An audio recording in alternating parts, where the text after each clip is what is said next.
I surrender to the Almighty my mind, speech, and body. Vanakkam. We are currently reading a book called Thirukkural, one of the important books left behind by our Tamil ancestors. This book talks about the Aram for the conduct of human life.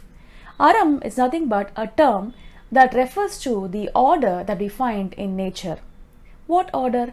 When we see around us, there is randomness or chaos in nature, in the shape of the clouds, the size of the waves of the ocean, the behavior of a waft of smoke, and so on. But we also find some kind of an order in the working of nature. For example, the order in which the planets revolve around the sun in a certain orbit, the way the animals organize themselves in a herd, or how the bees organize themselves in a hive, and so on. And as long as this order is maintained, things can function smoothly. For instance, the fish can thrive well in water, but it will die when it is taken out of its natural habitat. The birds that fly in the air cannot be forced to live underwater. So we see that there is some kind of order that is followed in nature, and that allows for a smooth functioning of life. And this order is called as Aram in Tamil. If every other aspect of nature can thrive within their boundaries, then what about us humans? What about our behavior? Can there be any Aram for the way we conduct our lives too? Can we draw an order or Aram for how to live our lives so that we can find happiness in our lives and be at peace with each other? This book Thirukkural says that there is in fact such an order for the conduct of human lives, by which humans can not only experience peace and happiness in their lives, but can also find fame and eventually reach a space of indestructible and never-ending happiness. That state of existence is called as Veedu in Tamil. Now, the Tamil language that is used in this book Thirukkural is very concise and advanced, and it's not possible to understand it easily without help. Fortunately, a few centuries after the time of Thiruvalluvar, a scholar called Parimil was born, and he wrote the commentaries for this book. Parimil commentary is considered by scholars as the best of all ancient commentaries on the Kural, and it is considered to be on par with the original text. Even though Valluvar and Parimil are separated in time, Parimil knows exactly what Valluvar was trying to convey in his words. He was highly successful in reflecting all the nuances of Valluvar's thoughts in his commentary. No other commentator in the history of Tamil literature has been able to match his clarity and depth. So that is why we are following his commentaries even today. In the very first line of his introduction, Parimil makes a fantastic promise to the readers. He says, if you are the kind of person who is willing to put in a conscious effort in the way you live, then I will show you the way to reach higher states of existence called as Padam, and also the path to Veedu. He also says that this book is only for someone who is willing to observe their life carefully and make a conscious effort to change some behavior patterns if necessary. And for those who are willing to listen and make that kind of disciplined effort, he gives a guarantee or a promise that you will reach higher states of existence and the final destination of never-ending bliss and happiness, or what we call in Tamil as Veedu. To me, that seemed like a heavy promise. I wonder what kind of confidence the author must have had to promise these things to the readers. But these are the words of someone of high caliber, someone who is giving the explanations of the Kural, which is not an ordinary book.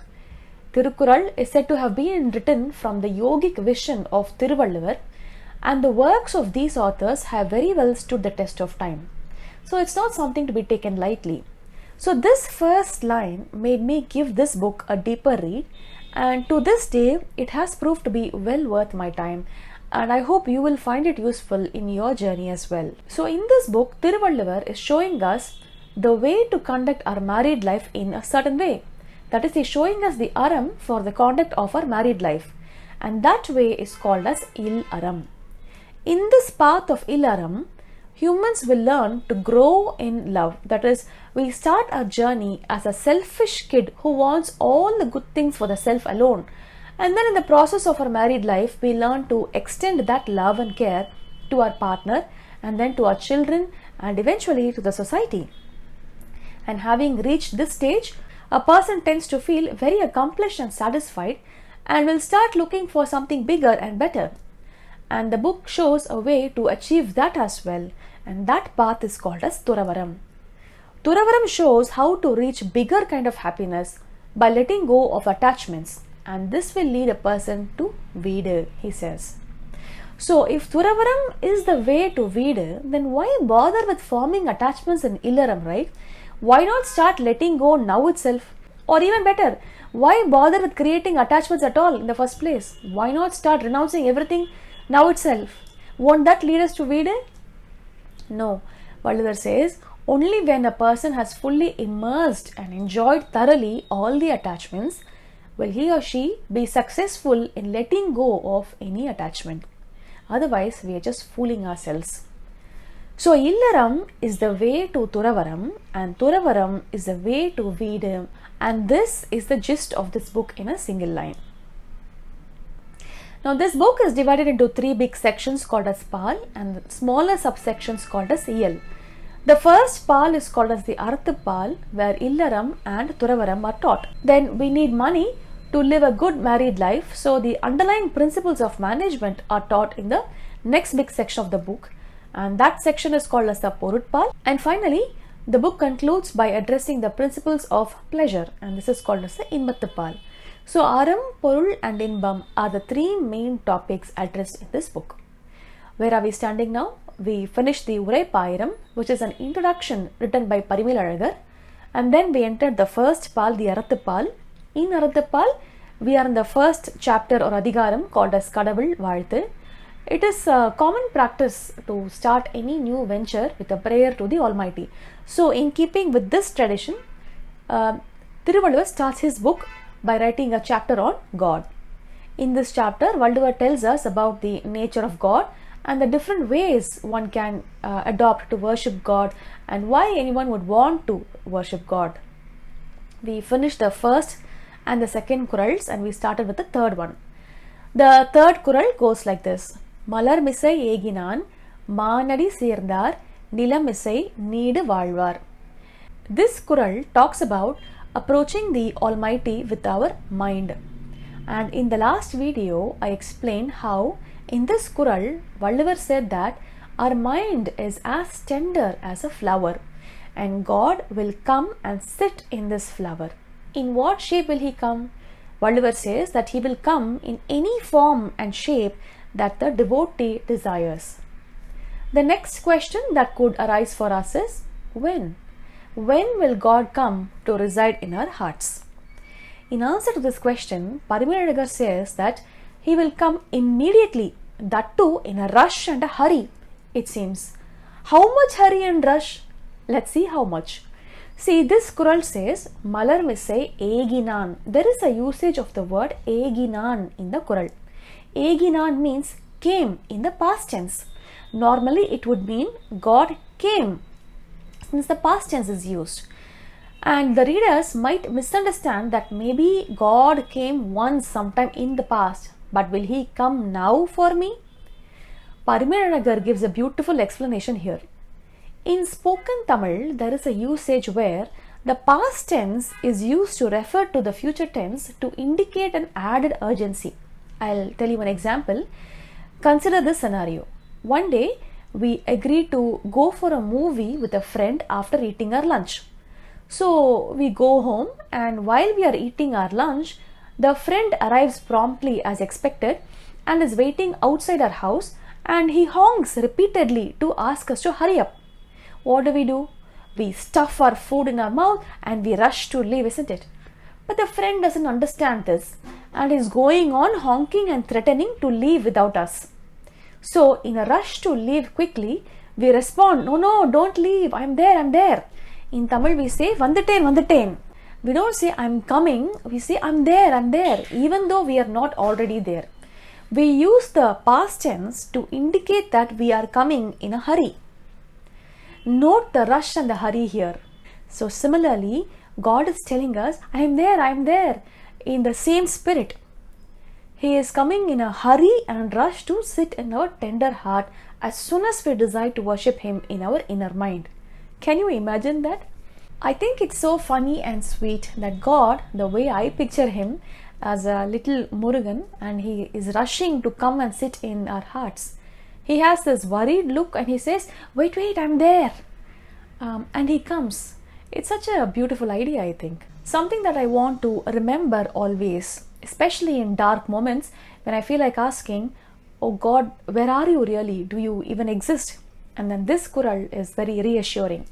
Malar mise eginan is a great thought. Okay, so in whose heart or manam will God come and reside? God will reside in those hearts that think about him constantly. And this is the crux of the Kural. The Kural says, Malar misai eginan maanadi Serndhaar.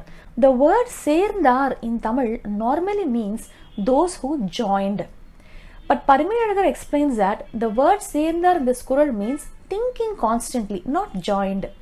As humans, we think that doing something good or bad actually means doing with our hands or some part of our body. But there are three types of doing. First is doing by way of our mind. That is when we think good and bad things for us or for others. This is also doing. This is called doing by way of our mind or manam. Next, there is doing by way of words. We use good and bad words towards others. And this also comes under the category of doing, called as doing by way of words or vaak in Tamil. And then lastly, we have doing by way of the body. This is what we are familiar with as doing good and bad deeds by way of our body or mei in Tamil. So we must learn to keep all these three types of our doings clean. That is called as Thiri, karana, suthi. In our lives, we take a ton of effort to keep our body clean and some effort to keep our words clean. But we don't understand the importance of our thoughts because no one can see them. We think it doesn't really affect anything. That's not true. Our thoughts are very powerful. We think it is okay to have ill thoughts in our mind and smile and speak sweet words. That is of no use. All the good things must begin at the manam. Only when there is a desire in the mind or the manam, the words will come automatically and the actions will follow accordingly. And please remember this deeply. Let this be etched in our memory. That the mind is the source of all creation. The action will follow the words which follows the mind. The most powerful thing here is the mind. Our desire or the thought in the mind has the power to create things. There was a poet called Saint Avvaiyar in the ancient times. And in her poem Aathichodi, she says, Aram seya virumbu. It means we must desire to do Aram. Aram seya virumbu. 3 words. See, these poets come from a time when words were used sparingly. Just like Vallavar, she too would not use a word unless it is absolutely necessary. She could have said Aram say, which means do Aram, or Aram pese, which means talk about Aram. And she could have saved a word. Aram seya virumbu has 3 words, but Aram say has only 2, or Aram pese has only 2. But no, she finds it important to place the word virumbu, which means to desire. She uses that word because we have to first have a desire to do Aram. The words and actions will follow automatically. Many of us will talk many things without a sincere desire in the manam.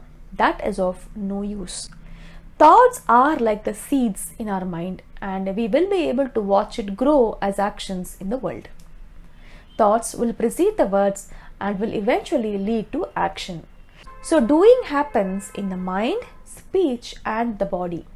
Therefore, prayer can also be done in these 3 ways. Praying in the mind, praying in the words and praying using our body. But the most powerful prayer is the one using our mind. Here in this Kural, Vallavar says that prayer in the mind can be done by thinking about God constantly without any break. But how is this possible to think about God constantly? We have other things to do in our life, right? We can't possibly think about Him all the time. A student once asked his teacher, Guru Paramahamsar, this question. The teacher looked around and he pointed at a group of ladies nearby. They were carrying multiple pots on their heads and they were walking casually. They had 5 to 6 pots stacked up on their heads and balanced beautifully without anyone holding them, while the ladies were engaged in conversation among themselves. The teacher pointed at those ladies and asked, "Are these women holding on to their pots?" The student replied, "No." So he said, "Now let's see if you can do the same." And he took a few pots and placed them on the student's head. And all the pots fell down because the student wasn't able to balance them. The teacher explained, "The women don't hold on to the pots, but the pots sit there while the ladies chat on the various other subjects. This balance comes only with practice," he said. "You can also do the same thing if you practice." Similarly, once we start practicing to think about God, then what will happen is, even while we are engaged with our daily activities, our minds will automatically think about Him constantly and effortlessly. Some of us tend to think, why bother about God now? Let's worry about Him at the time of dying. We don't even know whether there is a God and whether there is a rebirth and all that. So we will worry about it at the time of our death. Well, the thing is, if we don't practice while we are living, it cannot magically happen at the very end of our life. A poet called Arunagirinathar, who was a staunch devotee of God Murugan, in his poem called Kandar Alankaram, he writes, "Saandune podu maravadavarkku taalvillaye." It means, those who don't forget about Murugan at the time of death won't face any challenges or difficulties. Now, the poet could have said, those who don't forget Murugan in their life, isn't it? That sounds more positive to talk about life, especially when talking about God. But no, he chooses to say, those who don't forget Him at the time of death. Why is that? This is because only when you practice remembering during life, the thought will occur naturally at the time of death. There is a small story to reiterate this point further. Once there was an old lady who was very poor. She wanted to buy a sewing machine for herself. So she had saved up enough money and finally she bought a sewing machine. But within a few days she fell ill and she was at her deathbed. All her relatives and neighbors came and stood around her to give her a comfortable exit from this life. The old lady saw them all and she tried to say something. She struggled to get her words out. As the time was drawing near, her organs began to shut down one by one, so she found it difficult to get her words out. And all the people around her said, maybe she's reciting God's name or maybe she's saying a prayer. So like that, each person had one idea. At the exact moment that her life left the body, she managed to get the words out. She said, "Please bring me my sewing machine." Because all her life she was thinking about her sewing machine, that was the predominant idea in her mind, and at the time of death, she just blurted it out. So the point is, if we want to think about God when we leave this body, then it is a good idea to start practicing thinking about Him while we are occupying this body.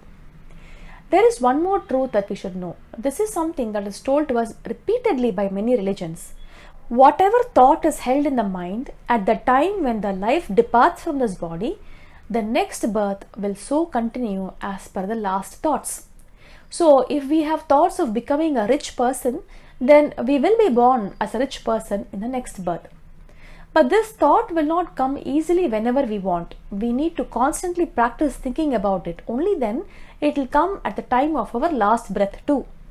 Similarly, we cannot forget about God now and hope that we will remember Him somehow during our last breath. It won't happen that way.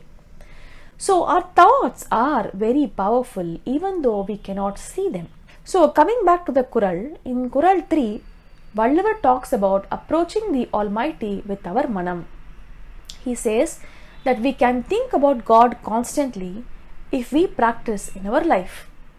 We can do this by being aware of God's presence in all our actions in our lives. And when we learn to incorporate Him in our lives in this manner, we will have Him come in a hurry to reside in our hearts in any form that we desire.